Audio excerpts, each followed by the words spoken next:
You're listening to the Hour of the Time. I'm William Cooper.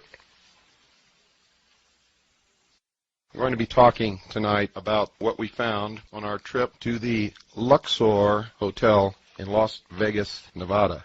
Driving across the desert of Nevada, approaching from the Boulder City Highway, looming off in the distance is an incredible sight. If you did not absolutely know where you were at, you would tend to believe that you were delirious and had somehow been transported to the desert of Egypt. Rising up above the city of Las Vegas is a black, reflecting, huge pyramid, easily as big as the Great Pyramid of Cheops in Egypt. On the top of this pyramid is a crystal capstone, or what appears or looks like crystal capstone, reflecting the sunlight in every direction. If you've ever looked at a polished piece of black obsidian volcanic glass, that might give you some idea of what the surface of this pyramid looks like. As you travel closer along the highway, you begin to see looming up in front of the pyramid an exact replica of the Sphinx. And in front of the Sphinx, towering approximately 150 feet in the air, the phallus of Osiris, an obelisk, for those of you who have not followed our series on the mysteries. And if you don't know what an obelisk is, I'm sure you're acquainted with the Washington Monument. The sight is absolutely awe-inspiring. The sheer size of this structure is overwhelming. It covers an area so large that driving around it, one begins to wonder how in the world this could have ever been built, much less built in the short period of time that it was, in fact, assembled. During the time that the LUXOR Hotel was under construction, a huge fence surrounded the area. They had armed guards on patrol. No one was allowed to watch the construction or see what was going on, except that part which loomed above the fence. No visitors were allowed to watch the construction, and no press was given access. When we first drove to the LUXOR, went around this huge, tremendous complex upon which this hotel sits, and then finally went across the street, parked the car, put our press passes on the front of our garments, got out with our video cameras.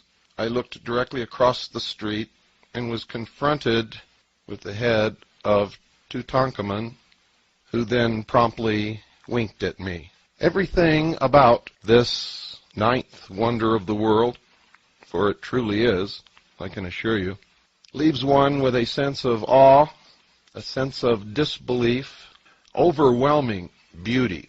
It is, in fact, beautiful beyond description. What I'm trying to do here is convey to you what I saw, and there are not words enough to do it. Now, if you've listened to our series on Mystery Babylon, you know that the Egyptian pyramids were never tombs. They were not burial places or crypts for the bodies of kings or queens or anyone else. They were temples, great temples of the mystery religion, and they functioned for the purpose of initiation. I can assure you that the LUXOR Hotel in Las Vegas is a temple of initiation for the masses, the millions upon millions of people who visit that city each year. Probably billions. Not just from America, but primarily from America, but also from around the world.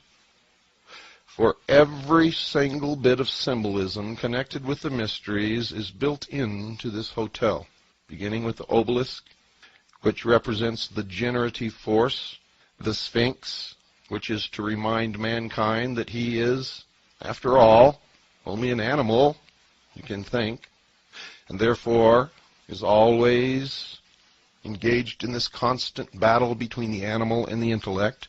And then the great temple of initiation, the pyramid, this one with capstone intact, crystalline in nature, representing, as the sun reflects and glints off of every faceted side of it, representing the all-seeing eye. To give you some idea of the size of this structure, inside the building on the ground floor 9 Boeing 747s would fit comfortably with no crowding and no problem. 9 Boeing 747, and those are the huge passenger jets. 9. Inside the building there is an obelisk which begins at the lowest floor, which is below the ground floor actually. Begins on the lowest floor, comes up through the casino onto the upper deck and points directly at the center apex, the zenith of the pyramid, is another obelisk. It is an incredible sight, ladies and gentlemen. Everywhere you go there are Egyptian hieroglyphics, scenes of all of the ancient gods. Remember I told you all the old gods are returning? Boy, are they ever. The whole story of the Osirian cycle is unfolded. The Nile River is there, and in fact, the Nile River circumnavigates the entire lower level, and they have great Egyptian barges upon which people ride around the inside perimeter of this great pyramid. The rooms are all built into the outer walls. There are no rooms inside the walls. They are in the walls of the pyramid, and each floor is on a level that juts out above the floor below it all the way up. The elevators are inclinators, and they travel up to the different floors. 4 elevators are inclinators, one at each corner of the pyramid. The space inside this building is awesome. It's overwhelming. As you travel up the escalator and walk down the steps into what appears to be a city within a pyramid, in the midst of which is this huge obelisk pointing toward the apex above. Lasers of different colors flash and cross the air in front and around and over you everywhere you go. There are lights, and there are television sets every which way you turn, of every conceivable size, until you finally stand and you're looking up at the side of what appears to be a skyscraper inside this pyramid, on the side of which is a huge television screen, and it reminds you of George Orwell's 1984. That immediately comes to mind. For everywhere you look, there are eyes and television sets, just as what was described in 1984, or in Huxley's Brave New World. There is no doubt whatsoever that the people who built this resort hotel were not only well versed in the mysteries, but were experts, are experts in the mysteries. They understood everything. There is a 3-chapter episode consisting of 3 different rides or experiences, whatever you want to call it, called The Search for the Obelisk. And everywhere there are screens giving you little previews of these 3 different episodes or chapters. And you need 3 different places to go to experience this over a period of time. And they are urging you to come join the quest. If you read my book, and if you've paid attention during the Mystery Series broadcasts of the Hour of the Time, you know that at the heart and soul of all of what's happening in the world is the order of the quest. Benjamin Franklin talked about the order of the quest. He, in all actuality, was a member of the Order of the Quest. He was also a Freemason. He was also the Grand Master of the Lodge of 9 Muses. Thomas Jefferson was a member of this Order of the Quest, as was George Washington and just about every one of our forefathers. Come join the quest. It's all about the discovery, 12,000 feet below the desert, of an ancient ruin, of an ancient civilization, where they find levitating craft. Does that sound familiar? Any connection here with UFOs? Any connection with Hitler's belief that the Aryan race represented the survivors of a lost civilization, far advanced beyond what we are now. And that in this ruin, also this rings of the tails of the inner earth, in this ruin they supposedly found a crystal obelisk, which was stolen, by the way, by a Dr. Osiris, who now holds the key to the future of the earth and mankind. And everywhere you look are these plaques or emblems of the enlightened society for global transformation. The enlightened society for global transformation.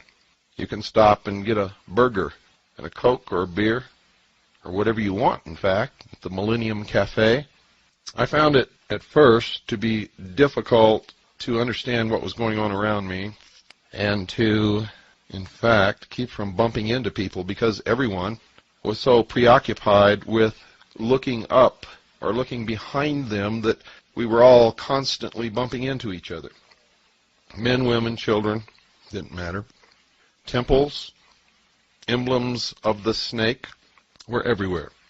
Now, on that first day, I very wisely retreated to get my wits about me. I took a little bit of information with me. Did not do any filming, except from across the street. We filmed the whole outside of the hotel. Nothing inside at that point. Because, to tell you the truth, we were a little overwhelmed and didn't quite know where to start. I wondered how in the world this had come about. I found out through asking questions that the hotel and the grounds, the complex, the Sphinx, the obelisk, everything had cost $400 million. Paid for in cash, not one penny was taken out in loan to build this hotel. Now, if you ever had dreams of going to Las Vegas to win your fortune, I would suggest you take those dreams, put them in an iron box, lock them up, and throw them in the deepest river that you can find. For that $400 million, ladies and gentlemen, represents only the LUXOR Hotel, and it came out of the pockets of all of the visitors to Las Vegas who had visited these hotel casinos.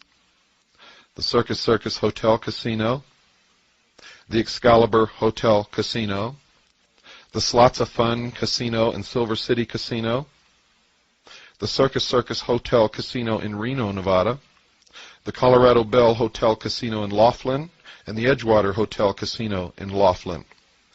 For it is the group that owns this conglomerate of hotels that built the LUXOR. And it became no surprise to me to find out that it was Circus, which had also built the Excalibur Hotel.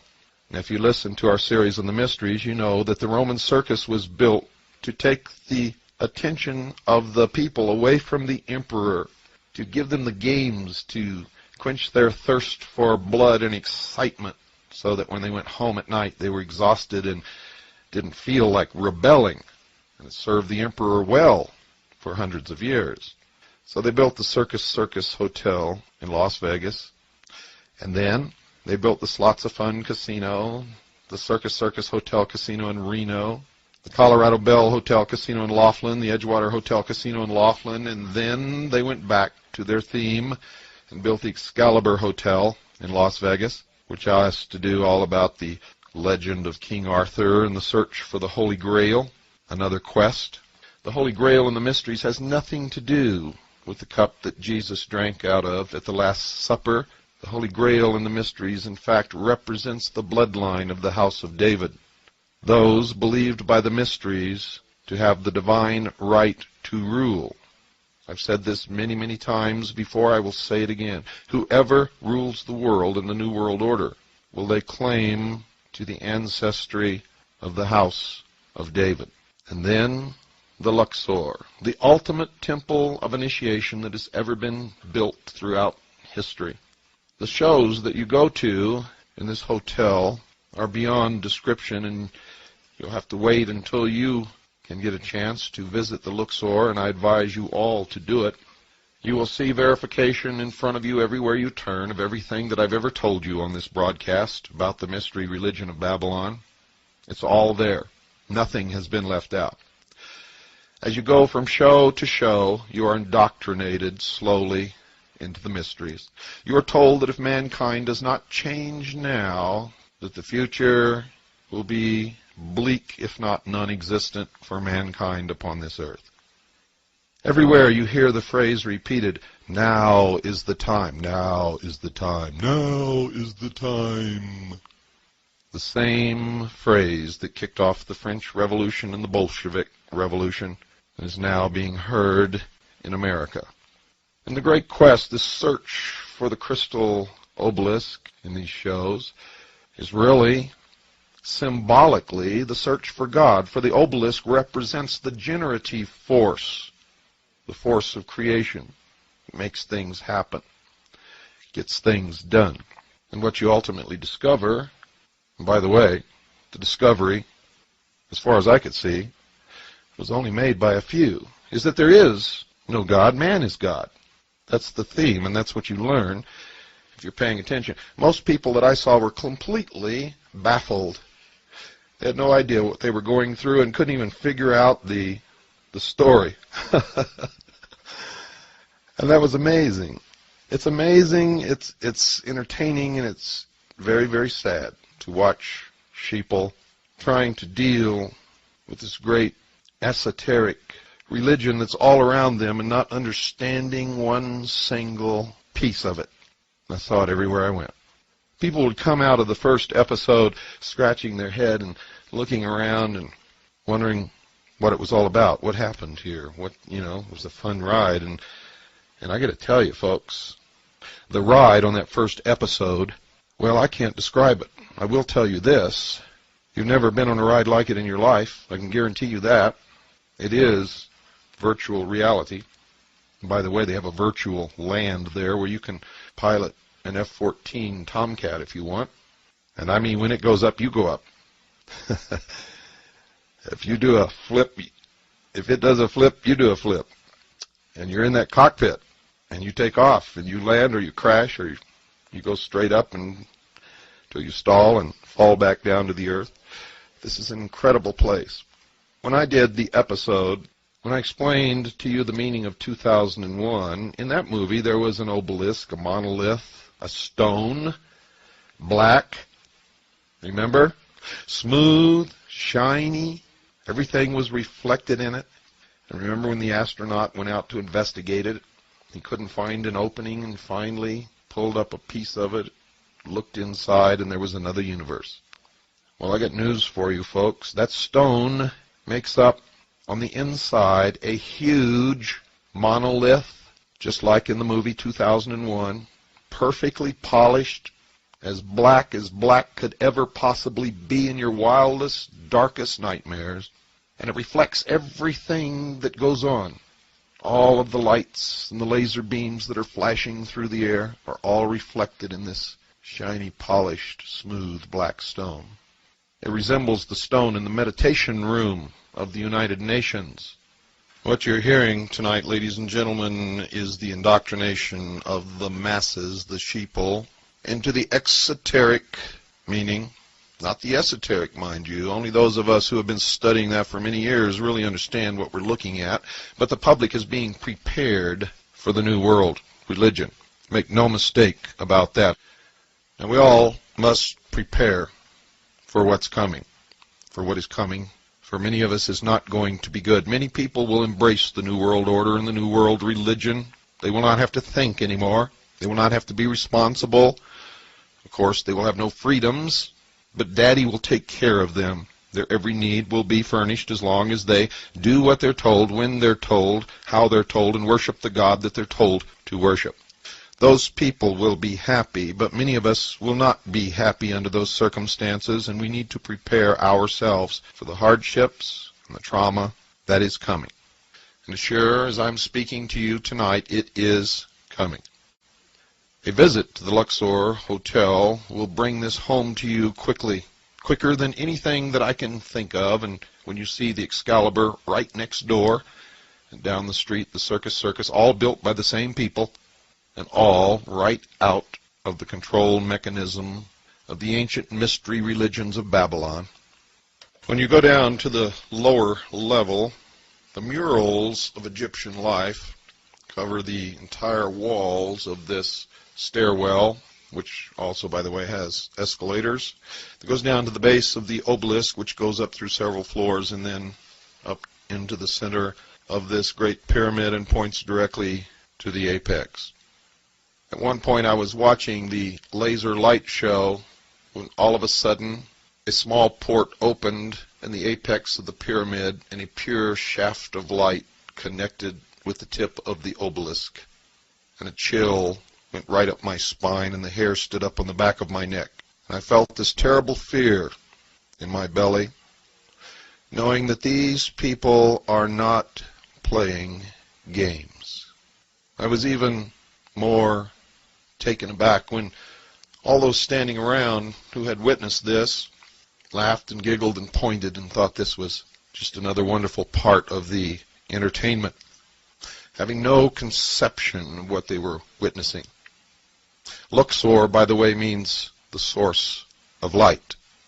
When I went down into the very lowest level, there is a shop there called The Source, with all kinds of Egyptian paraphernalia, books on the translation of the different hieroglyphics and papyrus that have been found throughout Egypt, on the monuments, in the tombs, on the pyramids, the translations of the different stelae, including the Metternich stele, which the stele group is named after.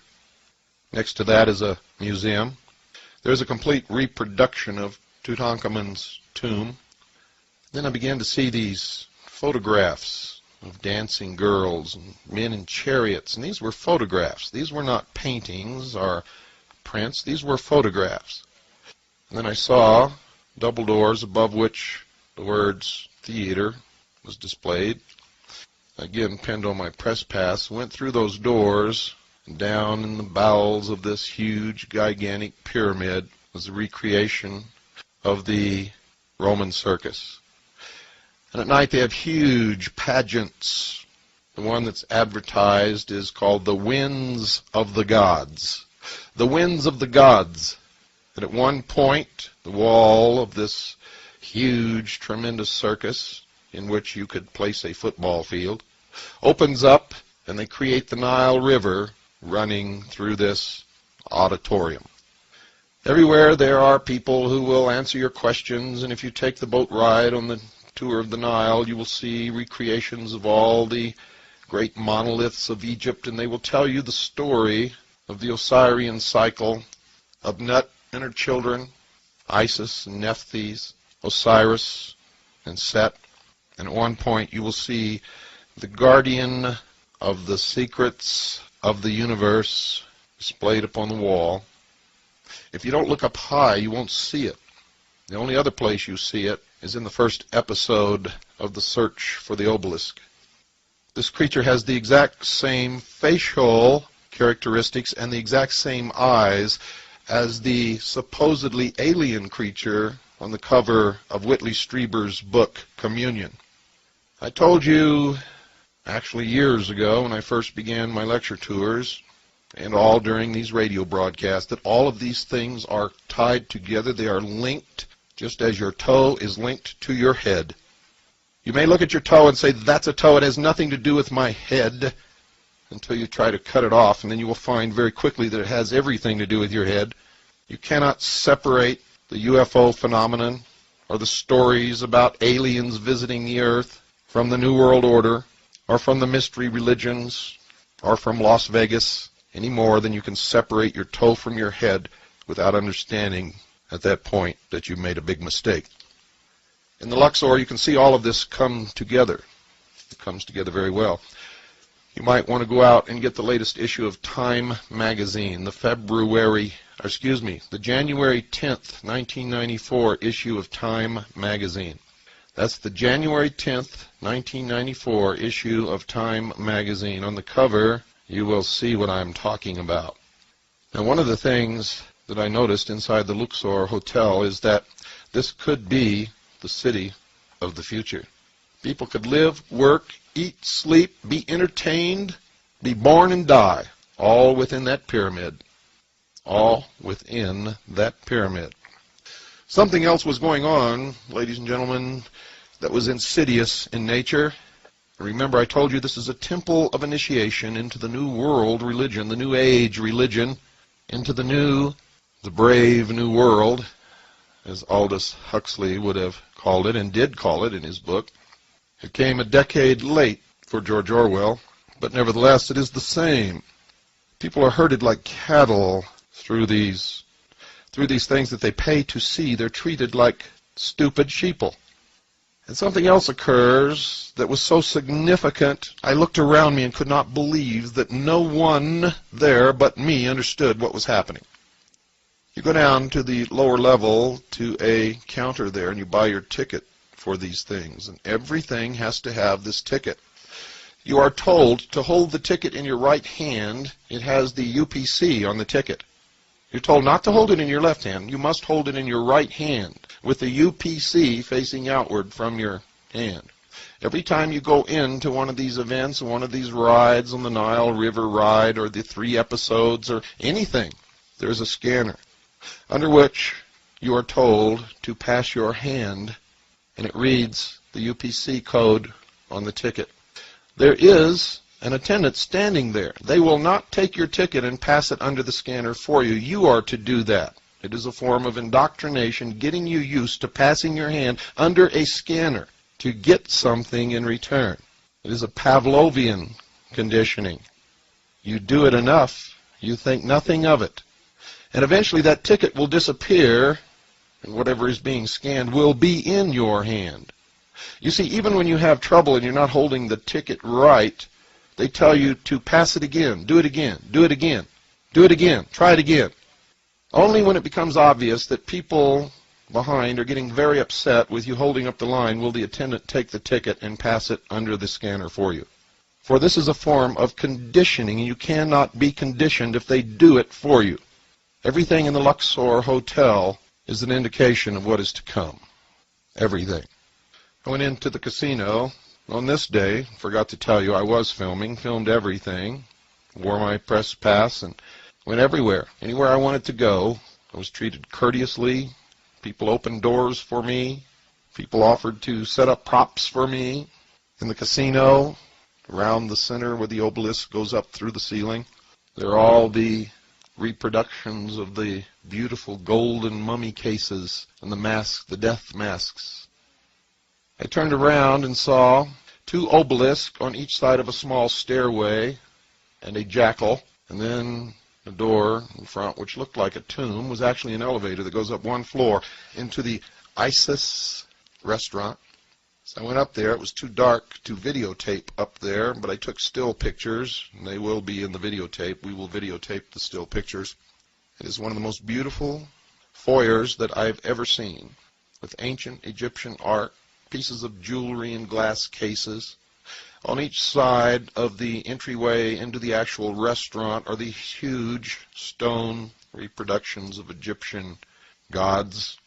There are brass, they look like gold, and they may be gold-leafed, snake heads on the ends of all the furniture, cobra. Inside, in a glass case with a beam of light shining directly down on it, is a statue of Isis in all her glory. It is ornate, dripping with wealth and affluence. Everything, dear listeners, is designed to take you out of yourself and, surrounded by all of this symbolism, indoctrinate you into the New World Order. And you're so astounded and awed by the beauty of all of this, you fail to see the methods of control and the terrible religion and the God that you will be asked to bow to. Now, I'm a true constitutionalist. If you really wanted to bow to that God, I would fight for your right to do it, whether I approved or not. For I came to understand many years ago that if I deny you the right to practice your religion, you could also deny me the right to practice mine. I have no qualms with people practicing the religion they wish to practice. The problem I have is being lied to and deceived and manipulated into doing things and believing things and accepting the loss of freedoms and sovereignty through deception and lies and cunning wit, for the most part being enacted upon an unsuspecting, trusting people.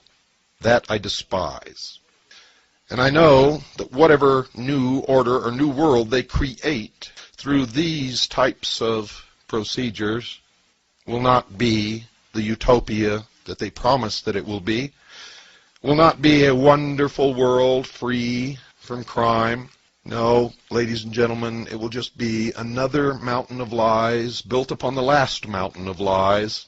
And someday, somewhere, someone is going to expose the original lie upon which all of this was built, and the whole structure will come tumbling down.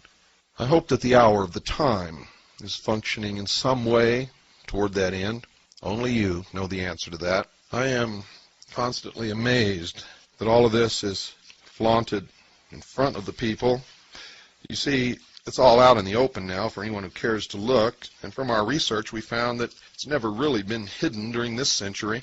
Of course, the manipulations are built upon masterful lies.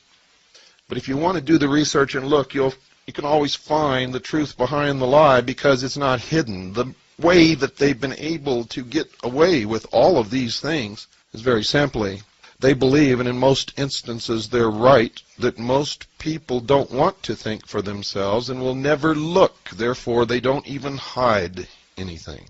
That's a shame. It is, in fact, an indictment of all of the American people and the people of the world. It's always been my hope to be able to wake the sheeple so that they become real people whom we can then empower to save the penultimate achievement of all of mankind, and that is the document that for the first time in the history of the world truly set man free, gave him the greatest opportunity, and created the greatest civilization, the greatest nation that's ever existed upon the face of this earth, and now everyone is willing to flush it down the toilet, literally, and step back into slavery. Why?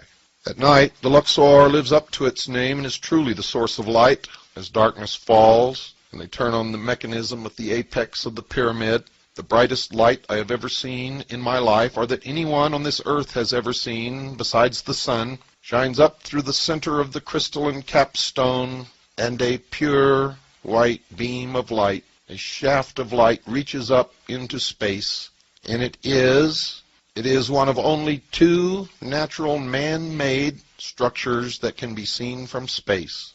One is the Great Wall of China, and the other is the LUXOR light. On a clear night with a dust-free atmosphere, the light can be seen as far away as Los Angeles and Phoenix, Arizona. It is truly awe-inspiring. Photographs of it are awe-inspiring. Never mind being there in person, just looking at a photograph of it will take your breath away as you realize that the light is so strong that on a clear night in clear air with no dust and no smog and no smoke, you can still see the beam of light as if it's a column, a translucent column reaching far out into space. Good night, and God bless you all.